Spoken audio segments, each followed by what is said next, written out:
2021 regular meeting of the Chino Valley Planning and Zoning Commission. Commissioner Switzer, would you lead us in the pledge?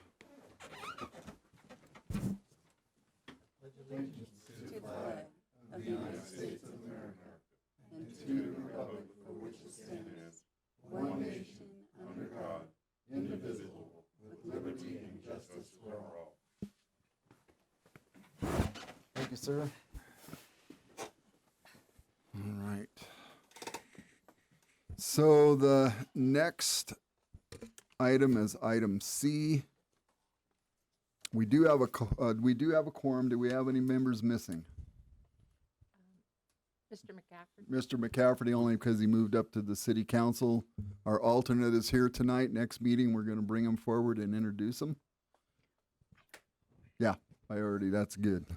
We're done with that. Okay, so we're going to move forward to the consent calendar. And on that consent calendar is approval of the minutes and an approval of a zoning request. That's item C5. Is there anybody on the commission who has an issue with that being on the consent calendar? Okay, is there anybody in the public who has an issue with item C5 being on the consent calendar? And seeing none, so we'll leave that on there. So there's no corrections or items to be removed. Well, I would entertain a motion. Mr. Chair, I might have a correction on the minutes. Okay. Under members present, they have me as Mark Switzer. And then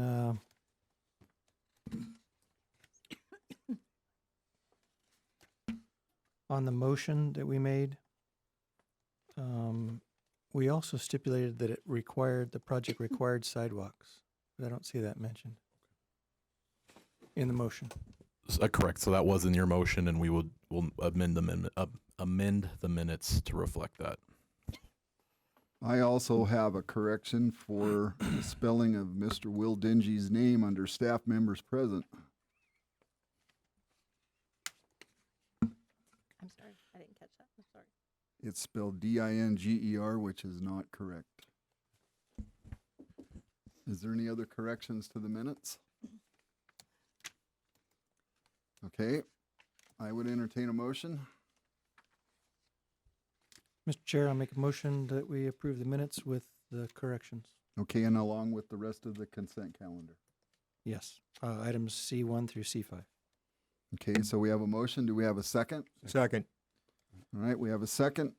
All in favor? Aye. Anybody opposed? Motion is carried unanimously. So we're going to move forward to, hang on here a minute.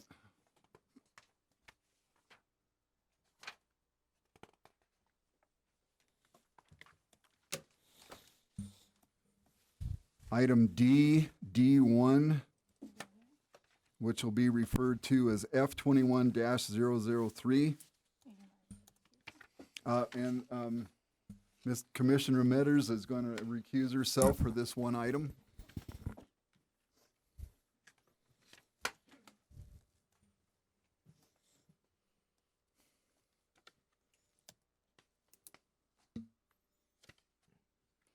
Okay, so this item is D1, referred to as F21-003. This is a request by Craig Hessling, Brown Homes, on behalf of CGX Life Sciences to approve the Perkinsville 44 final plat phases 1, 2, 3, and 4 to divide approximately 44.3 acres into 162 lots with an average lot size of approximately 7,000 square feet. Property is located at the northeast corner of the intersection of Perkinsville Road, East Perkinsville Road, and North Road 1 East, Chino Valley, Arizona. Parcel number is 306-18009H. Will? Alrighty. Good evening, Chair and Commission. As read, the item before you is a request to approve the final plat for Perkinsville 44 subdivision. The approximate 44-acre piece of property is located on the northeast corner of the intersection of East Perkinsville Road and North Road 1 East, just north of the community center and west of Bonnie Plants. The applicant and developer is in attendance this evening. The plat itself contains 162 lots that is proposed to be developed over 4 separate phases. The average lot size for the development is 7,000 square feet, and all properties will be serviced by Town of Chino Valley Water and Town of Chino Valley Sewer. The development will be installing internal sidewalks on one side of the road and will also be constructing road improvements, which include sidewalks along Perkinsville Road and North Road 1 East. As you can see, it's central layout with internal streets. They do have an entry feature on the west end that has the likeness to a roundabout circle, and then the 4 phases outlined here in separate colors. The Perkinsville 44 final plat meets all requirements set forth by the Unified Development Ordinance. It will have main access via Perkinsville Road and North Road 1 East. Public Works and Development Services have completed the review of this final plat and are comfortable in stipulating the remaining changes that need to be made to the final plat. Any deviations from this plat will need to be brought back through the public hearing process for council approval, and staff has not received any input from the public regarding this project before this meeting. With that being said, town staff recommends that the Planning and Zoning Commission forward a recommendation of approval to town council for the Perkinsville 44 final plat with its associated stipulations found in attachment A of the staff report. I'll open it up to questions or discussion from the commission. Okay, does anybody have any questions for town staff? I'm just curious about that empty block in the middle there. Greenbelt Parkway and drainage. Greenbelt, Yep. okay. And the same with the other one? Correct. Above it, okay. And how So- big will that be approximately? What was the question again? I'm sorry. What's the size of that? Off the top of my head, I don't have the acreage. The applicant is in attendance, so when he gets up to speak, I'm sure he could provide at least some. And he's going to develop it as a park? It'll be, as far as the community amenities, a green area, and use for active drainage. Thank you. Will, I noticed that in the wordage that you aligned it with a different road than what was originally thought that it would be lined up with as far as going on to 1 East? Correct. So on 1 East, I don't have a good picture of it here. There was a stipulation made that we wanted to align it with an existing road, so where it doesn't land in between. I believe it was Valentine, and I can't remember for the life of me I think the it's other road. Adams. Adams. Mm. And I believe now it is lined up with Adams. But we have made that correction, and if you would like, we do have a public works director here today who can speak on that. I as well. just wanted to make sure Yeah. that it was brought out in the meeting here. Absolutely. Does anybody have any other questions for Mr. Dingy? Thank you, Will. No problem. So the applicant is here. Would he please like to come forward and visit with us for a minute? Please state your name when you step up there. Craig Helsing with Brown Homes. Good evening, Chair Merritt and Commissioners. To elaborate a little bit on Will's comments about the open space, so the lower square there, I'm guessing that's roughly an acre. I don't have the exact table in front of me to tell you exactly what the open space is, but that lower large one there, the square, also has a ramada, has a artificial turf area for dog stations, park benches. There's a fire pit, natural gas fire pit feature in the ramada area, as well as picnic tables, and a trail that connects the 2 streets on either side. Same with the open space area to the north. There's not physical amenities there, but there is a walkway that continues north, connecting the 2 open space areas to the 3 streets that surround it. And then the strip that runs left to right, east to west, west to east, is a drainage corridor that receives off-site flows from the west and continues them through the project to the very northeast corner. That's that rectangle there on the upper right, and that's where the off-site flows that come into the property exit the property. and that's a detention basin with just some minor amenities there with trail, maybe a park bench, if I remember right, dog station, that type of thing. Bottom right-hand corner, I'm assuming that's some sort of drainage area also? Yep, that drains water off of Perkinsville. There at the very lower right-hand corner. Also, the sewer easement will run through that basin and continue east to its tie-in point on the east side of Bonnie Plants. All right. Thank you. You're welcome. Anybody have questions for him? A question. So in attachment C, there were some safety concerns back when we voted on this last time, and it says that the applicant revised the conceptual plan and addressed the safety concerns. Do you specifically know what those safety concerns were? And then specifically, I think this is going to be a very family-oriented subdivision. There's going to be a lot of foot traffic going from the subdivision over to the park across Perkinsville. So where that enters there, is there any plan for a crosswalk, stop sign, flashing, pedestrian crossing setup, anything of the sort to deal with all this foot traffic? Maybe that's a question for town staff. I think we had a discussion about that when we first looked at it also, so. We'll have Frank. Can we hold that off, bring Sure. staff back up? Okay. Is there any other questions for the gentleman? Thank you, sir. We may ask you to come up again. Okay. So, Will, I see a nod in your head over there. So, Frank, if you're comfortable with talking about the crosswalk access on Perkinsville, sort of. Okay.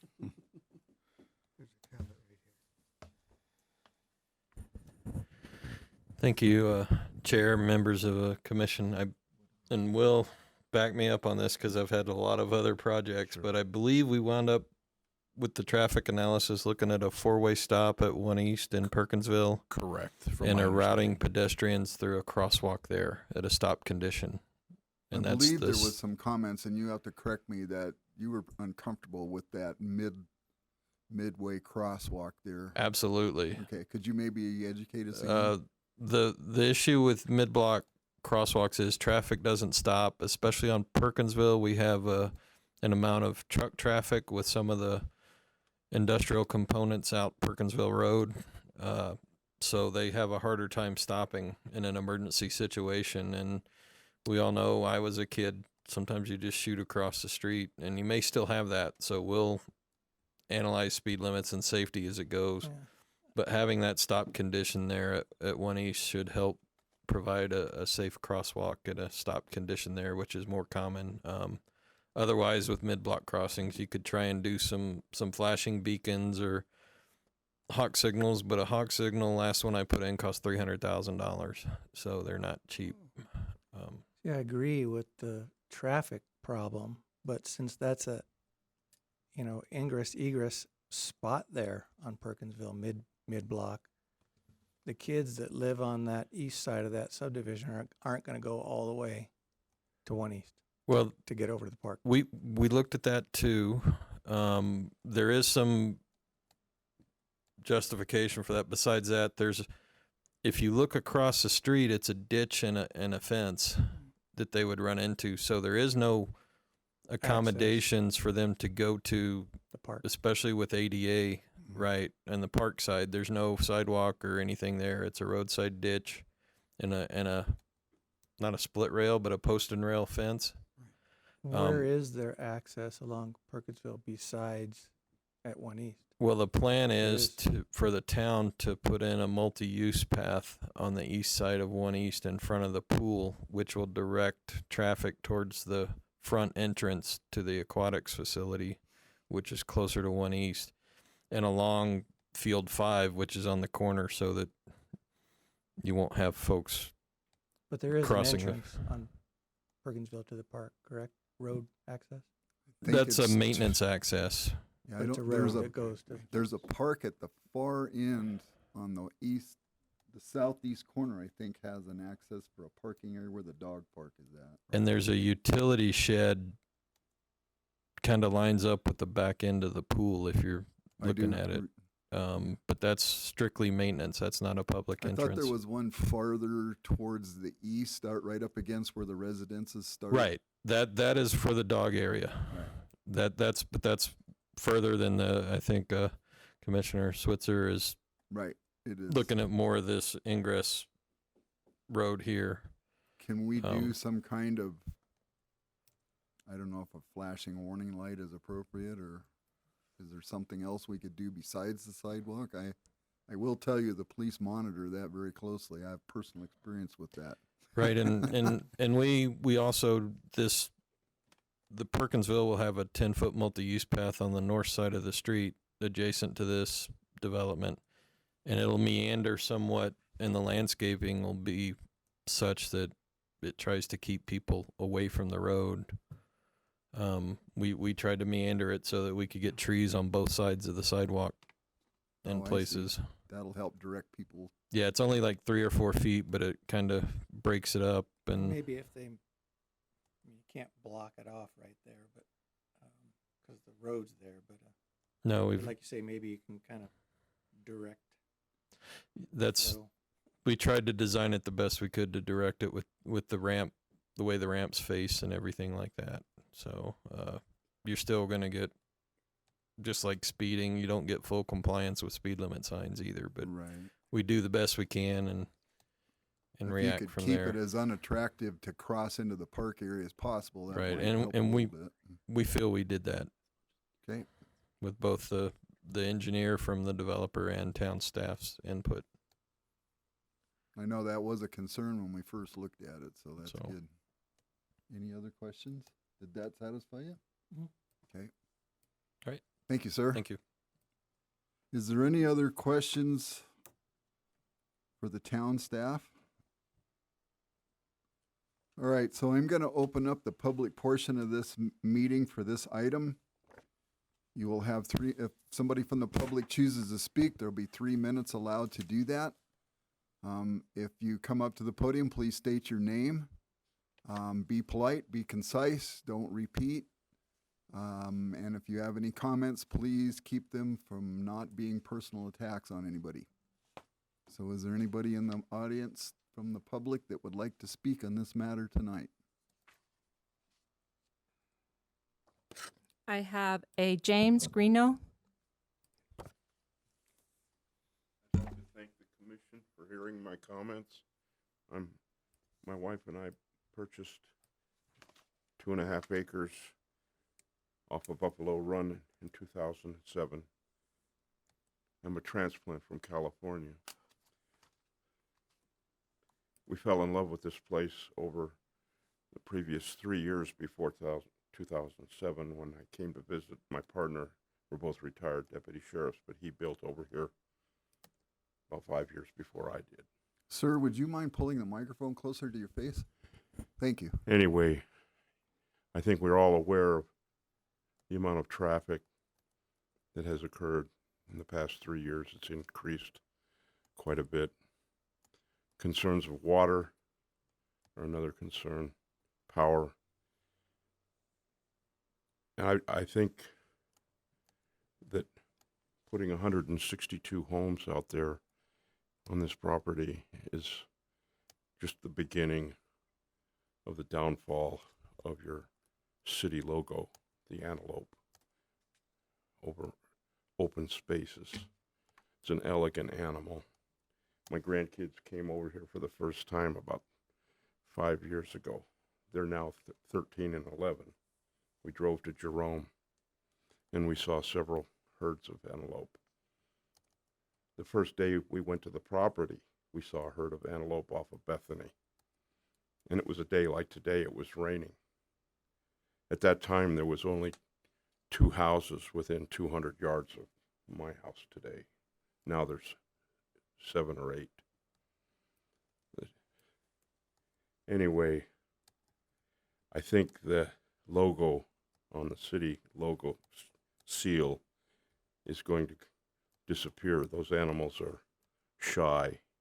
you never see one of them hit by a car. Very rare. They stay away from the roads. See a deer once in a while. I've seen two since I've been here that were hit. And I think in 10 years, the only thing on your logo that'll be correct is the circle. That'll represent all the roundabouts. Anyway, I'm vehemently opposed to this. I think it's wrong for the area.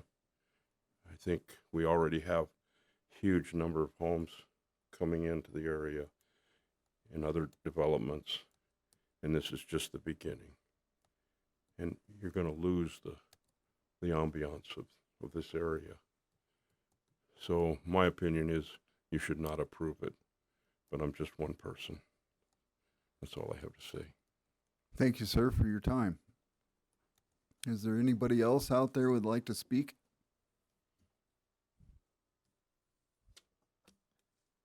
All right, seeing as no more volunteers, I'm going to close the public portion of the meeting. Are there any other questions for town staff at this point? Okay, so would the applicant like to step up and have a last final word?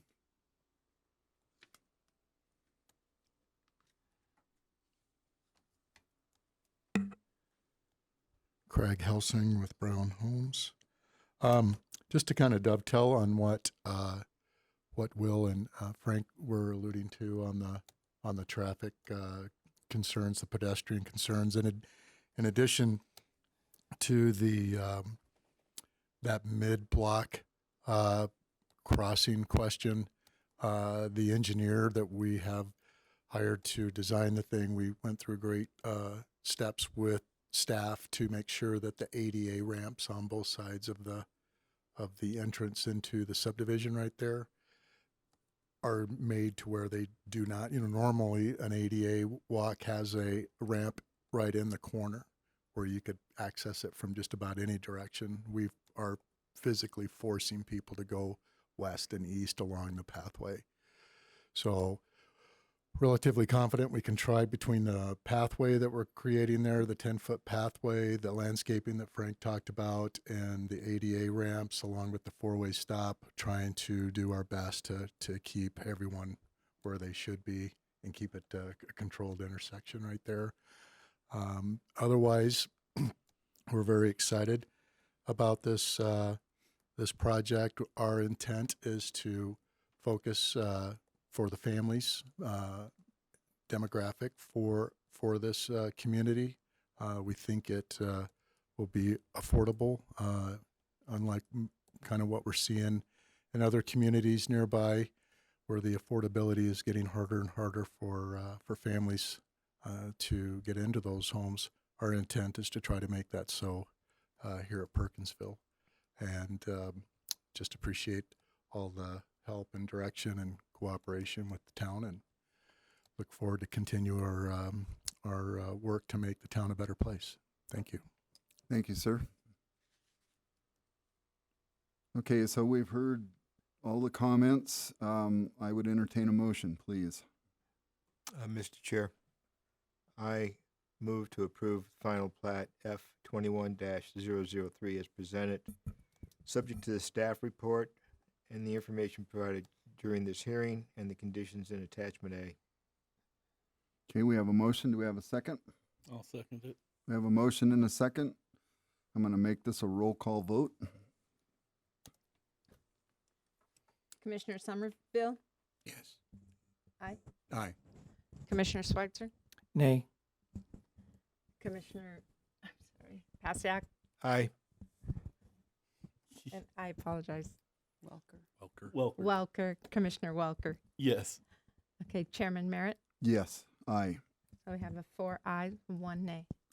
So at this point, as tradition requires, the nay vote, we ask that he report his reasoning behind that, so town council is aware of the reason for the vote.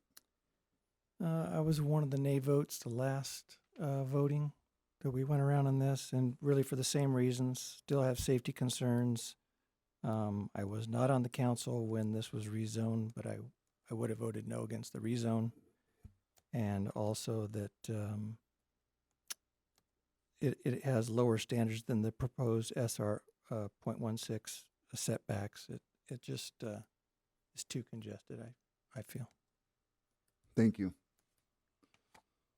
Okay, so the motion is carried. We're going to move forward to item E, which is update the bylaws. We're up for review and approval.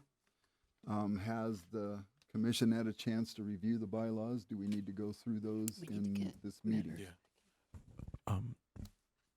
Chair Merritt, Ms. Metters to rejoin the board. Yeah. Thank you.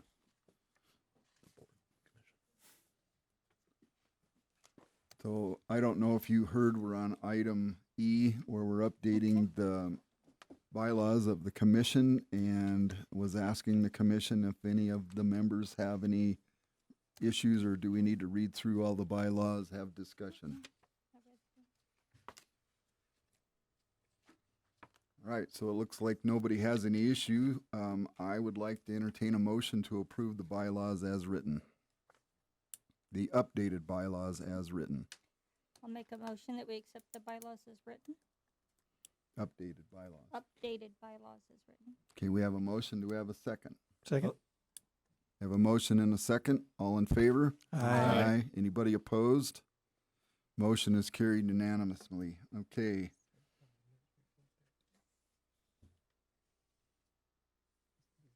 Okay, so the question has come up that the revision date is 10/6, 2021. Do they come into effect the next day, or should we adjust the minutes to show that the revision date is 10/6/2021? I can change the date on the bylaws that you guys approved. Okay, because today is actually the day that we approved them. That would be fine. Thank you, Commissioner, for pointing that out. They don't need to amend the motion. I'll just. Okay, so we're moving forward to item F. F1 is for the staff, council action on prior P&Z cases. Could we get a little update on that? Absolutely. So last P&Z cycle, we had one item come before you. It was the rezoning for 20 half-acre lot subdivision, or 20-lot half-acre subdivision by the developer Rosie Soto. This item was unanimously denied by town council. That is the only update I have regarding prior. We can discuss why, if you would like me to, as far as why their vote was a no. If the commission would like me to kind of elaborate on that. One of the things that has been a bit of a problem for me, and I don't think some of the other members, is we're not too sure what the town council is thinking on some things just because they're not here when we're here. Gotcha. So maybe some comments from the town council might help us for future decisions. Sure. So their denial was reasoned as to they felt it did not fit the general area with the existing zonings. They felt that it was not compatible, and as such, they recommended denial based on that. Going forward, I do believe as we amend the general plan and go through that cycle, we will get a little bit better in tune to what our neighbors and our communities feel for these existing areas as far as development moving forward. I don't know if you want to speak anything on that. Yeah, part of your job isn't to be the political piece. Yeah. You guys are supposed to be the ones that touch the neighbors, hear what's happening, and weigh what's in the code versus the general plan, and then vote based on that. At the council level, there's a lot more politics involved, and the goal for you guys is to not get into the middle of the political end, but just look at the land use aspects. And so I agree with that, but it's always good to get some feedback. Absolutely. So I appreciate the comments that you guys shared with us tonight. Does anybody have any questions along that line? Commissioner I have a Somerville? question about, I noticed in the bylaws about study sessions.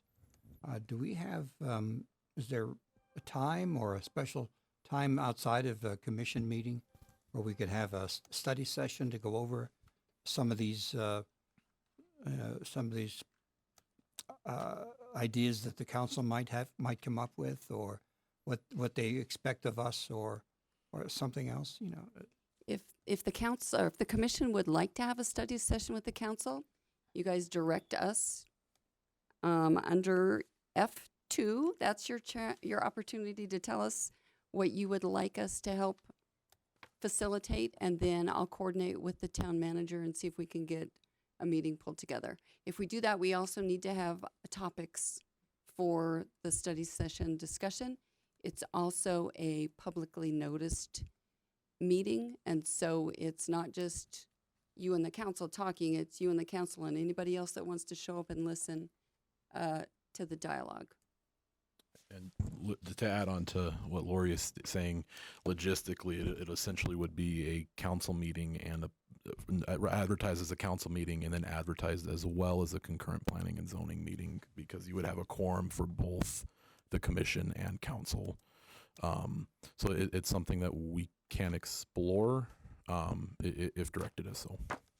So just so that I'm clear on it, because I have a concern about some of this stuff, we would have to come to you with some sort of items that we would like to discuss as part of this meeting, and then you could schedule that based on all of the requirements that we just talked about. Correct. Okay, so that, all right, we'll come to that in the next Okay. item.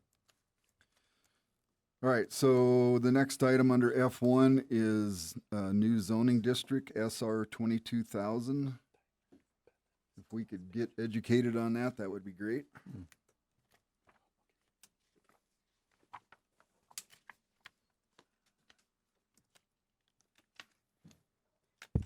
Good evening, Chairman and Commission. Lori Lineberry, Development Services Department.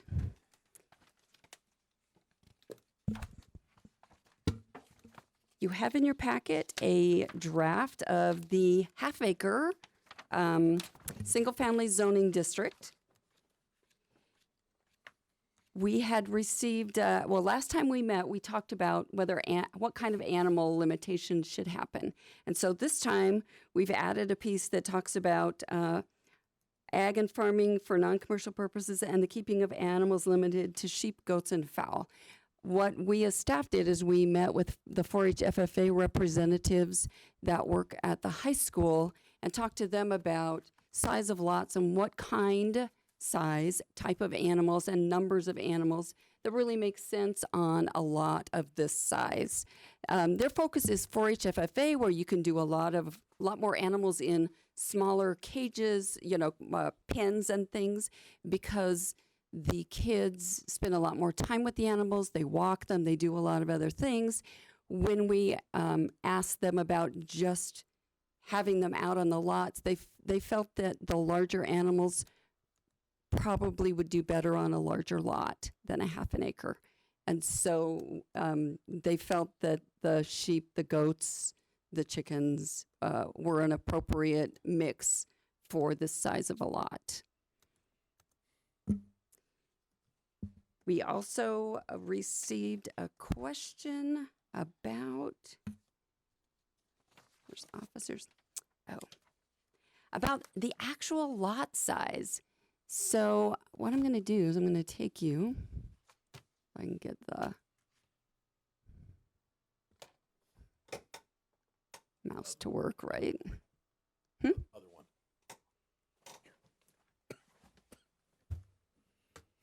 The other mouse? Oh, I'm just trying to get to it.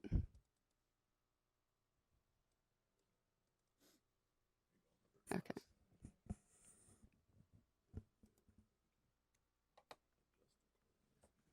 Okay. Let's make it go smaller. For me. Yes, absolutely. Perfect. Oh, almost. That's okay. I'll scroll. So at the last Planning Commission meeting, when we were talking with Rosie Soto on her project, there were some residents that actually had a really good point. They said, gee, if she's got half-acre lots and you take out the roadway, you don't have an effective half-acre lot. You have a half-acre lot minus the roadway, because that part of the lot isn't usable for the functionality of the people owning the lot. And so What I wanted to do was represent what it would look like if we had a 24,000 square foot lot, a 22,000 square foot lot, a 20,000 square foot lot, how much actually gets removed from the lot. So a 24,000 square foot lot, the effective lot is 20,000 square feet, and that's based on a minimum width lot of 80 feet and 50 feet for easement or future roadway, which you can't use that to store things. You can't use that as part of your front yard. You can't, that's not where your pets go. And so you effectively have a smaller lot. So each one of these lots is reduced in size based on its effectiveness. Now, we could add a provision in the text that talks about the effective lot size, because I know whether you have a private street or you don't, it makes a difference. Because I agree that if you have an acre, you split it in half, that's a half acre. It's a weird number, but you still have half an acre. When we have to take a roadway out or an easement for a private road, then you don't have the full half acre. And so those are just kinds of things we need to juggle around and figure out which direction do we want to go. And I've worked in places that have a 20,000 square foot lot, works great, but they also didn't have a whole bunch of 1 acre lots that they were trying to split in half and make sure that you had that acreage so that you could meet the true half acre. And the 1 acre has the same stipulation. I mean, it's not a true acre after you take the road away out of an acre either. Right. This is, for me, it isn't the road, it isn't a lot that fronts on a roadway that's already dedicated. It's one that you're taking an easement out of it. But you are absolutely correct. So the 1 acre gets reduced in size too, but maybe that would be good to have a stipulation whether it's a private road that's maybe narrower than a town road, which is wider. They're not all the same widths, correct? Correct. With private road designations, Frank, I don't know if you can speak on width reductions and allowances within a private rural road, if they're the same standard as a standard road versus private. Sorry. Well, I know that the arterials are 80. Yeah. Absolutely I think correct. Will's talking just strictly about a private access road. I thought that they had to all meet some sort of town minimum requirement. Are they all 50, Frank? Yes. Okay. So all private roads have to be 50 feet Okay. in width. And there's no stipulation about having alleyways in any of these developments. Maybe that's just an old plan or something from back east. I don't know. Those are actually good plans, and they're good plans for interior, center parts of cities Yeah. where you have alley access. But in other words, if we stipulated that it had to be 20,000 effective lot size, you couldn't split an acre then. 20,000 effective lot size would make it, that would be correct. It would have to be a little over an acre to Yeah. do that. So you have lots of interesting things to weigh, whether you want to effectively be able to split a true acre into half. And if you do, then we go with a lower number. So the effective square footage just drops so that we can take the road easement out of it and still be able to split an acre in half. Correct. Well, that sounds like probably the right way to go with that. Excuse me, I'd like to make a comment. There's a difference between an easement and a right-of-way, and private streets are not counted in the square footage of the lot. And so, like I said, if we're looking at right-of-way, we have to automatically take the square footage out of the area being divided. I mean, an easement is on the property, That is correct. which is private ownership, which means that technically if there is an accident on that easement, the owner of the easement is partially liable. That is absolutely correct.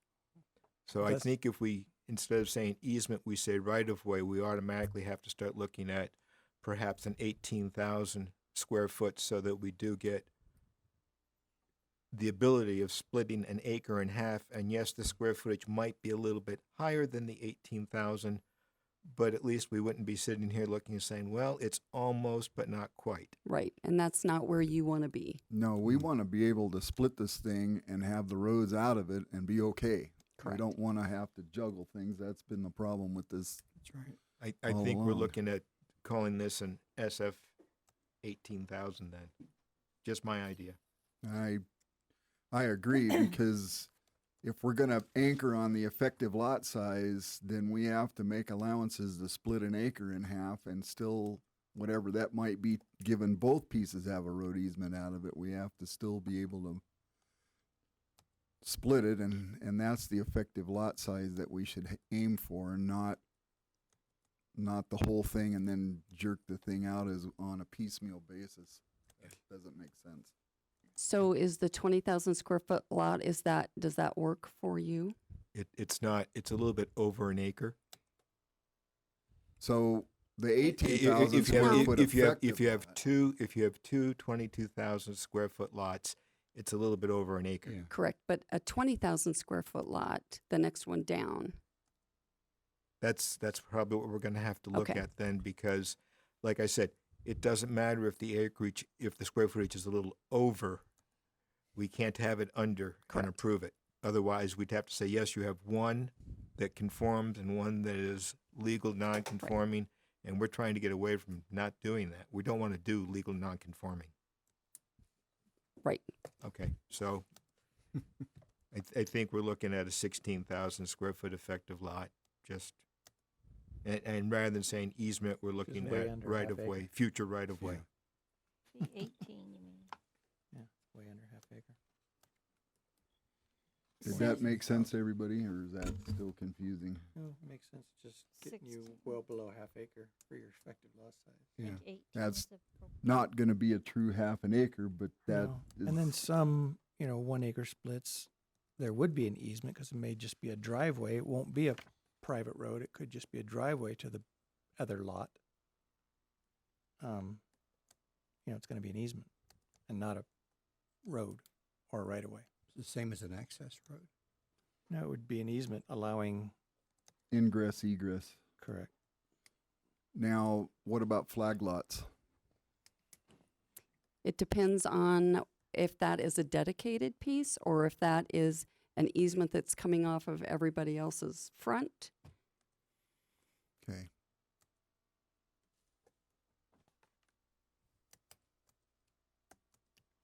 So you're going to come back to us with more ideas, maybe? I can if that's what you would. What is the norm, out there as far as half acre zoning? What are they? Well, I've worked with 20,000 square foot lots and 22,000 square foot lots. But both of those places didn't have a lot of large acreage. So it was easier to make these splits, and because there weren't a lot of 1 acres sitting out there waiting to be split in half. And so when you have that, it's a little harder to get your true half. And then based on the dialogue that happened at the last meeting, that was an important aspect of I think some of the things that you guys considered. Is it an effective lot in terms of what's usable? Do you want a usable lot that's half an acre? If so, then you're going to need to have more than an acre to split it to get a half an acre that's a functional half acre lot. One of the reasons that we've been pushing so hard for this is because you get these bigger properties like the Soto project where you don't want to do the 0.16016, whatever the nomenclature is, with an overlay. Given that, I mean, if we went with the 20,000 square foot lot with the 16,000 effective, that would allow 1 acre parcels generally to be split without conflict or problems. Am That I is true. correct that? That is true. Okay, so, but where does that put us with a 20 acre parcel that gets split to this zoning district? Well, we need to do Because 20 we're acres gonna divided have by roads- 20,000 square feet. Yeah. Well, So you're I- looking. I could make a general comment. Yes. What you would probably end up with is that you might end up with, if you have a 20 acre lot and you are using the 20,000 square foot lot, you might end up with 42 or 43 lots versus 40. Yeah. I mean, depending on how Couple they lay it extra. out, or else they might say, okay, we'll just have a larger common area and have 40, but Yeah, I you think might end up with 2, maybe 3 the more Soto lots. project, I Or- mean, that's exactly what she had. Exactly what she had. 0.50, 0.51. Yeah. Non-effective lot size. They were going to be reduced down to the, they were going to get reduced down to at least the 18, if not more with the road. Just a comment to make as well too. Any of those projects that large size will be coming through the subdivision process. So Right. a lot of these questions tonight too address specific to land divisions that are an administrative process. You guys would not see that. It'd be a staff end. A lot of these 1 acre lots or 2 acre lots that are looking to develop like this, the one-offs, most of them do already have frontage on a street and won't require an easement for access. So this is really in an effort to address a lot of the larger ones, these minor subdivisions, or the full-blown subdivisions in which this comes into place. So a lot of the 1 acre private property owners won't likely experience something like this. In that case, I would tend to go with the larger 22,000 square foot lot. I agree. When You we really don't want them getting down to 16,000 That's square right. feet, calling that a half acre, because it's really not close. Well, Taking a that, 10 When okay, we- go ahead. when we split the property up on Easy Street off of Yes. 1 East, that most of the properties on the east side are long and deep, or narrow and deep. And on that, instead of taking frontage off, it was on the side going to the property in the back. A lot of the properties I've seen that have been split on that side are the same thing.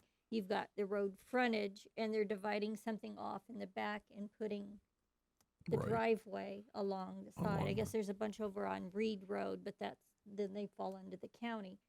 But most of those properties are like 150 foot by 330 or by 660. If we make an 80-foot minimum lot frontage, that's not going to work on those.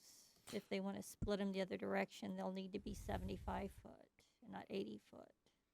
So if I may too, in cases like that where you have the deeper lots, that's a prime case for a flag lot. Flag lots do have a reduced standard. They have a 50-foot maximum flagpole width. So in cases like that, it might be best to go the flagpole route, opposed to creating that easement. And then just to So- kind of touch on that, whenever several months ago when the staff brought the subdivision regulation revision before planning and zoning and council, there was the primary nexus on there was a lot of land divisions creating these subdivisions. So just to kind of summarize everything, if you're creating an easement to serve as your road frontage on a newly created lot, you have to go through a subdivision process per state statute. And so, not to get out too far in the weeds, but if you're creating this easement, or in a case where you need to create an easement, it will be something that goes before council. If it's a minor, if it's a major, it will be coming before the commission. Just to kind of add that in there, that not whenever you create that easement, it falls outside of the land split category. It falls inside the subdivision category. So if you split a deep property, like the kids want to build a house in the back and you want to split it off, and they bring the driveway, you're calling the driveway an easement or a right of way? If you are creating an easement, it would be a subdivision, but you can do it through a flag lot without going through a subdivision process. Well, flag lot's a whole different setup Yeah. than these other things are. Okay, so that driveway down the length of the first property would be considered the flag. Correct. Okay. Yes. So it kind of sounds to me that the 22,000 square foot, 18,000 square foot effective lot is closer to the half acre size that we would like on a subdivision. And the 1 acres can kind of take their chances with administrative splits. Is that a correct I- statement? I agree. I have to disagree. An acre is 43,560 square feet. Mhm. If you're going to say the lot is 22,000, That's not you gonna can't fit. split an acre. Yeah, Mhm. this rezoning isn't to cater to 1 acre lot splits. I It thought doesn't say it's catering for anything. It says it's in the regulations. Correct. So if you have a 22,000 square foot stipulation, then you can't split a 1 acre lot. That's correct. But Yeah. you can split it administratively. Am I correct there? It still needs to meet the minimum parcel size. Of this size. So what is the problem with taking a half acre square footage and dividing it in half and doing the math off of that? It's 21 something, not 22. It's That's it's okay. a very odd number, and I can tell you in 40 years I've never seen a jurisdiction take a 43,560 and split it in half And- come up with that odd number and call that a district. They've either gone to 22,000 square foot lots or 20,000 square foot lots. Because you usually have a road. And I would have to say that my time with planning and zoning in Maricopa County, it's exactly as you've said. So we either got to pick the larger size or the smaller size and not split it mathematically in half. Unless we want to be weird. And it's a lot harder for us to deal with. And I understand that. I would recommend that we have the lot size as 20,000 square feet, because you would have to have up to 3 acres before you could get 6 lots in it. And then And it's a and this subdivision. 20,000 square foot would allow someone who has a 1 acre lot to be able to split it, providing that he can get the adequate right of way, because I don't think the town is going to be looking at getting easement for road. I think they're going to be looking at getting right of way for road. But I'll leave that up to the people running the town.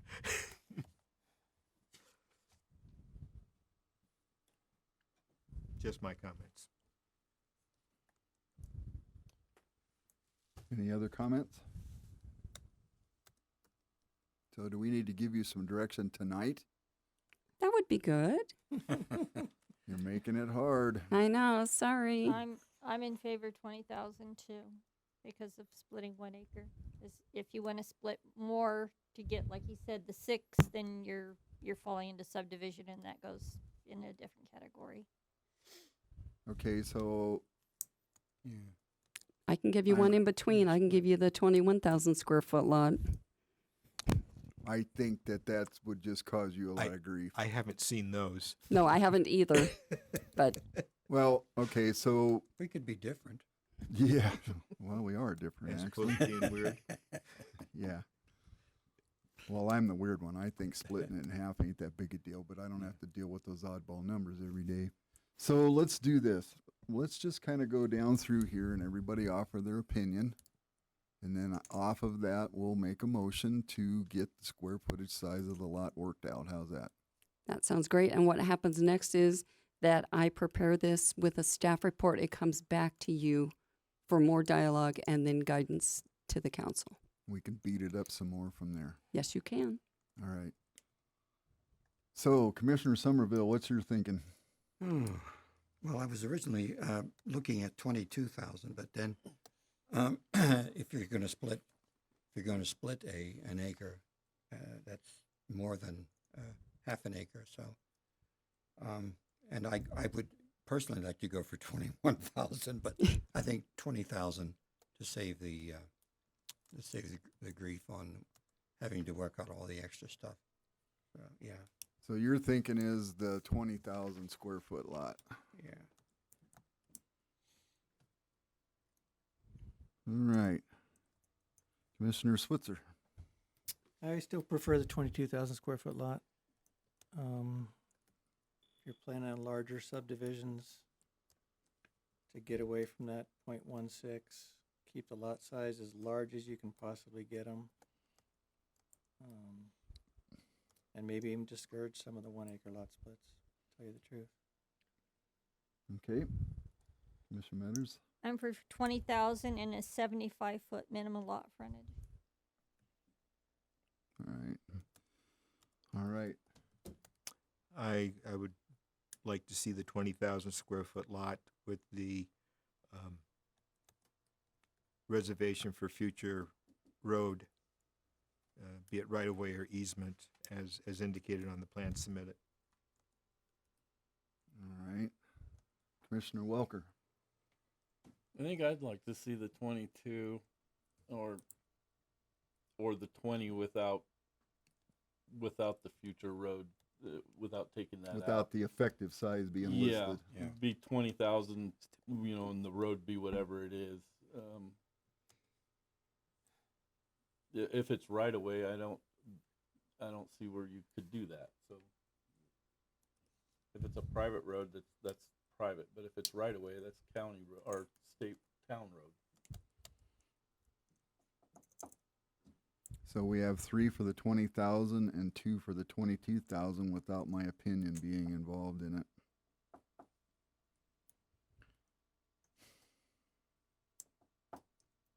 I like the 22,000 number because one of the things that we're getting pushback from the community is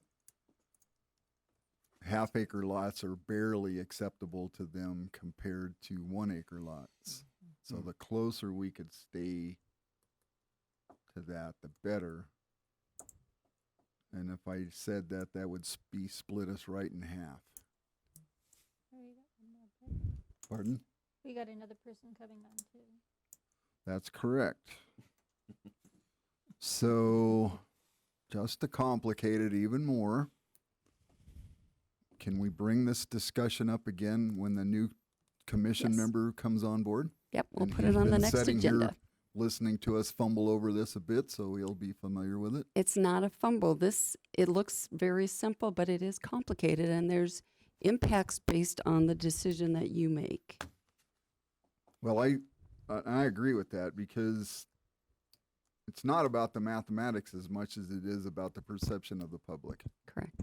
And I think that's going to play an important role in the final answer for this. So what I would like to do, unless the commission has heartburn with this, is to postpone any decision on this until we meet the next time, and as the new commission member can have his say-so. Chair, if I Anybody may, have any objection to that? Chair, if I may interrupt real quick, I would like to get a clarification on what Mr. Welker's stance in regards to the effective lot area. I just want to make sure I understood it correctly. You were in line with the 22,000 with the 18,000 square foot effective lot, but if you were to go with the 20,000, you would like to remain that the effective lot area is still at the 20,000. Is that correct? I would like it all to the road be the road and the lot be the lot. Okay, so make sure that the effective area is what the zoning district is. Yeah, I would go Okay. 22 too. Okay. Yeah, the road belongs to the town. It should stay the town. It should not be part of the lot. Thank you. So unless the commission has any heartburn with this, we're going to put it off to the next meeting and continue this discussion. Mr. Chair, Excellent. Yes, sir. on procedure, you have to get a motion to table.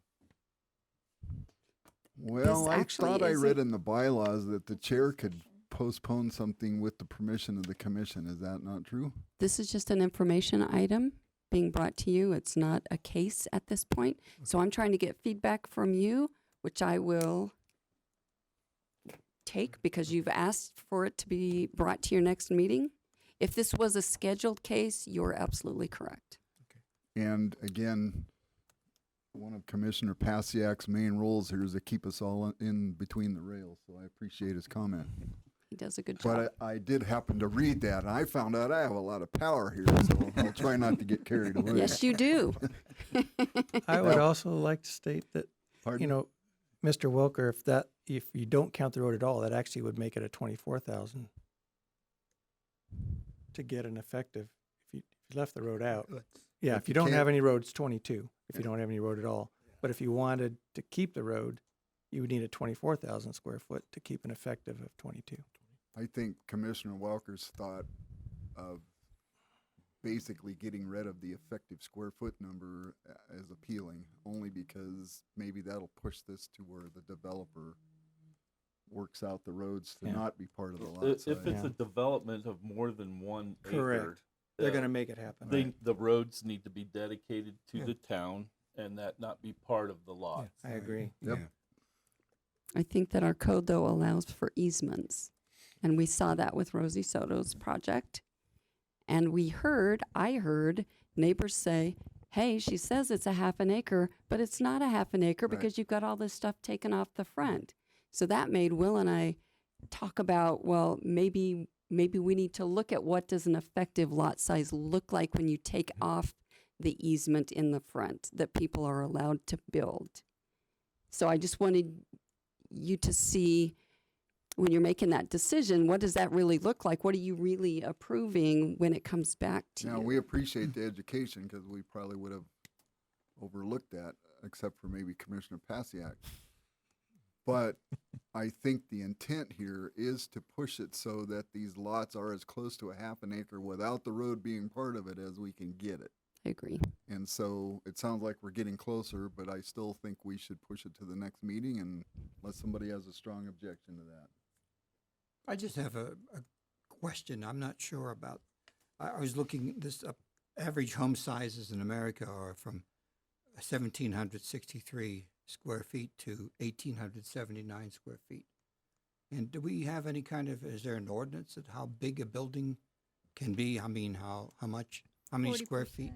Yes, it's 40%. 40%. it's Okay, the I lot thought so. coverage percentage, and that's Okay. part of this information. It's All a right. maximum. Right. And then the building code has a minimum based on a minimum square footage per person. Yeah, So we have thresholds on the bottom and we have thresholds on the top. yeah. Those even get altered, though. Yes, they do. All right, so I'm going to ask the question again, just to get to the bottom of it. Does anybody have an objection that we move this to the next meeting so that the new commission member can participate? No. All right, so that's the way it's going to be. I exercise my authority. I'll be careful with that. Okay, so we've come to F3, public. Oh, this is 50%. But they're letting them go to 55. So this is a part of the meeting where the public can come and speak before the commission about anything that is not on the agenda tonight. You have 3 minutes, and we'd be happy to hear from you, but it has to be something that is within our jurisdiction as a zoning commission. Is there anybody here tonight that would like to speak on that? All right, seeing as how we have no volunteers, we come to item G, which is a motion to adjourn. I make a motion, we adjourn. We have a motion. Do we have a second? I second. All right. We have a motion and second. All in favor? Aye. Anybody opposed? Meeting is closed. Adjourned. Okay, adjourned. Told you he was a valuable person.